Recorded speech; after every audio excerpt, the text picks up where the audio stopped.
Here's a juniper, and here's a cypress. They're two familiar trees and they're related. They're part of the cypress family. They're also a way where we can study how changes in the environment affect evolution. Junipers and cypresses have something else in common. They're both drought tolerant. Their traits allow them to thrive in drier places that other plants, their relatives, the redwoods for example, cannot. The trait is actually a feature of their pipes, also called xylem, and it allows the pipes to keep working even when there's not much water. Also, the leaves are really small. The smaller the leaves, the less water lost through evaporation. But the plants in this family weren't always this way. This is the evolutionary tree that represents these plants and their ancestors.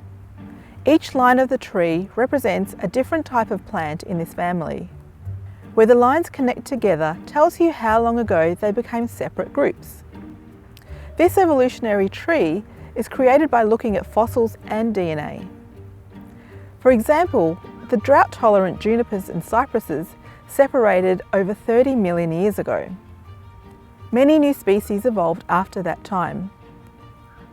During the same period, their relatives in the southern hemisphere, Coliatrus, also evolved these drought resistance traits and they began to diversify. As scientists, we can look at these points in the evolutionary tree and understand that something must have been going on during that period that spurred this rapid diversification. It turns out that when we go back about 34 million years, the planet became much colder and drier very rapidly, in only 300,000 years. How do we know that the environment changed across the globe? Well, the composition of fossilised shells varies depending on the temperature when they formed. So scientists can look at shells from different time periods to figure out what the climate was like. Before the environment changed, some of the plants were already more drought tolerant than others. And when the conditions became drier, those ones survived. The species that weren't tolerant to drought went extinct, while the drought-tolerant ones diversified and spread. That is, the plants with the specialised pipes and small leaves. So your research shows that these species evolved in response to past climate change.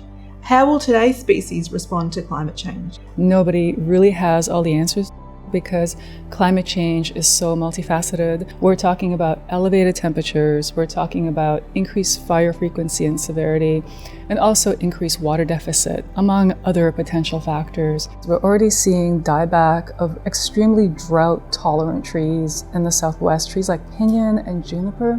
We're seeing wide swaths of forest die off because of extreme drought. That really sounds the alarm, that plants are not infinitely resilient. For the junipers and cypresses, it took 300,000 years for these changes to happen. And so in terms of time scale, what we're seeing is so much quicker. Do you think it's possible for plants to evolve in that kind of time frame? I think for herbaceous plants, it is. There have been experiments that have shown like very quick adaptive responses to environmental changes. But I have not seen the same kind of phenomena shown in trees, right? So trees like junipers and cypresses. For example, yes.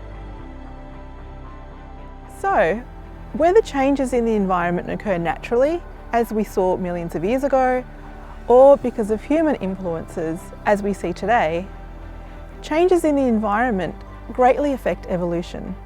They can cause some species to become extinct, or others to spread and thrive.